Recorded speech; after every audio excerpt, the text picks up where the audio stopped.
It's sadly.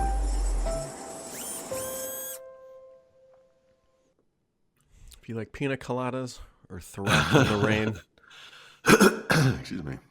he is now down south of the border. Yeah, it's beautiful during the day here. 75, 77, sunny. Wait, I But think man, it gets chilly you at left night. some sunshine behind, actually. It's supposed to be Yeah, sunny here all week, which is great. yep. The sun came out the day we were driving to the airport. We hadn't seen the sun in, I don't know, 2, 3 weeks. But it's all right. Yeah.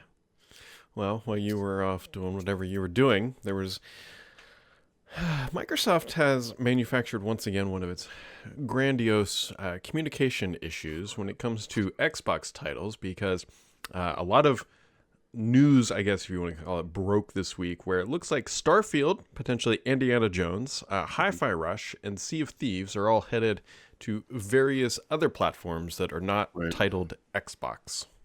Starfield was at the center of a controversy because it was only going to be on Xbox, Right. wasn't it? Right. Yep.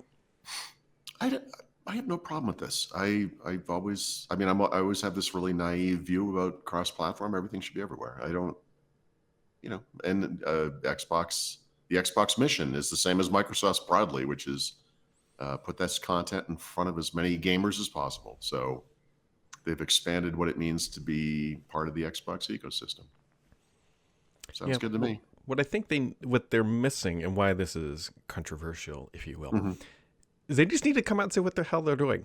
Oh, yes. Yes. Just, okay, yes, we are going to be publishing on PlayStation. That is, I don't really have a big So issue here- with that, but it's like, you got to say what your plans are. Microsoft Communications is the oxymoron of our era. There's no doubt about it. But I would just say, in the pecking order of the Xbox, the only thing I want to hear about right now is Activision Blizzard and where it's going to happen and when. And the silence on that to me is deafening. They had Phil Spencer pretty early on came out and said, "Look, I'm just going to tell you right now, it's not happening before the end of the year." Great, it's February. So what's going on with that? Anything? Just a rough. Yeah. We have ideas. Something by mid-year, by the end of this month. Like what's the deal? And then we can start talking about Starfield and this Indiana Jones game and whatever else. Who cares? Look, I already know those things are happening where I am. So I don't care if or when they go to the PlayStation 5 or wherever else, personally. But what I do care about personally is I'm giving you a lot of money every month for this Game Pass thing. And I'd like it to be a better value now, please. So something, let me know. Just let me know. They'll take their time. I know. I don't like it. Yeah. Well, anyways, that's what, we'll see if they come out and say anything. I don't know. They got to say something, just because they've kind of angered everybody who's like, Do they? supposed to be. Do they have to say something? I mean, just imagine it's not inevitable that Halo will land on PlayStation at that point. So here's a couple of other things that are related to this. There was a story this morning that Qualcomm has confirmed that there is a big Windows update coming that will either be Windows 11 something or Windows 12. Yeah, no kidding. Thanks. Also, Google has now officially, but not officially, revealed is switching the brand on Bard over to Gemini. Which I full approve of. I cannot approve of that any harder than I do too, because I mistype Bard as Brad all the time, and it makes me crazy. And you're not alone. All the stupid tweets I get on whatever, or that's good. or whatever they're called this week. Okay, don't get sidetracked here. The point is, there's no official announcement about this. Yeah. It was in a change log. We had seen indications of it in code here and there. We have seen, I don't know, 2, 3 official Microsoft documentation things that mention a Windows 12 in some cases, a Windows 11 24H2 in some cases. Yeah. Hey, here's an idea, guys. Talk about it. Yeah, everyone else is. This is I bet at the end of the day when I retire, my central complaint about Microsoft specifically, but our industry in general, will just be the lack of clarity and transparency, and how onerous that is for businesses that frankly need that to communicate effectively with their customers. for those customers to make the right decisions for themselves. Like, it just doesn't make any sense. There's no reason for Microsoft not to talk about what it's doing with Windows. No one is like, I'm waiting to make an upgrade, so I'll just wait till they say something. No one out in the world cares about that, but businesses care, and enthusiasts care, and we matter less. I get that, but I mean, just be transparent. I just say something, but we get nothing. I don't know. It's my biggest pet peeve, I guess. Yeah. I'm sure they'll take that feedback and not communicate it elsewhere.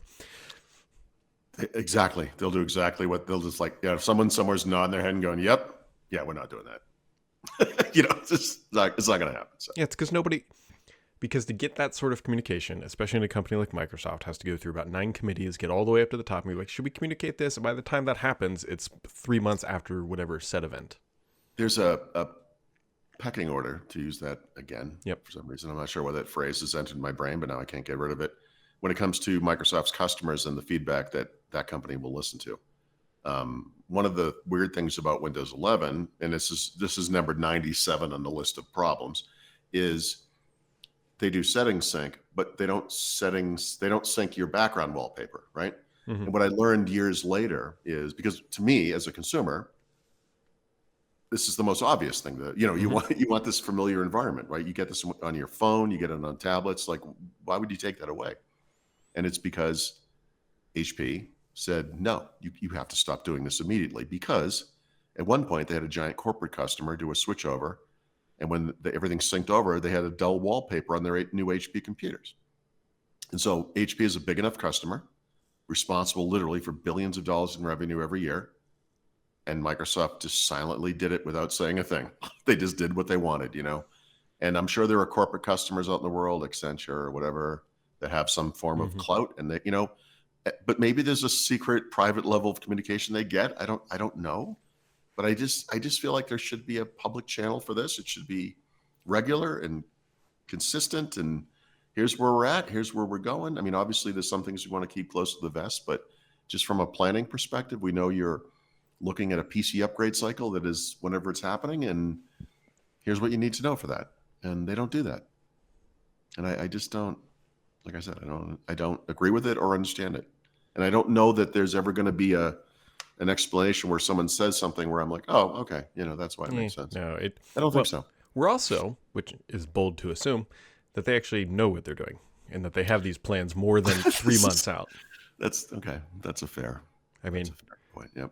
We like to think that there's some, like it's a real lockstep sort of thing, and things happen for reasons, and what it could be quite chaos. And like, we haven't decided if it's going to be Windows 12 yet. And that could be the real answer.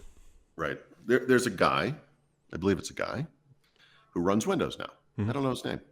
There's a guy who runs Surface right now. I don't know his name either. And I met that guy. And this is part of the problem, right? I don't even know their names. There's no sense of something is even happening passively. Like, is there any strategy? This is a problem. I'm trying to decide if no strategy is better than bad strategy, like what Sinofsky did with Windows 8, for example.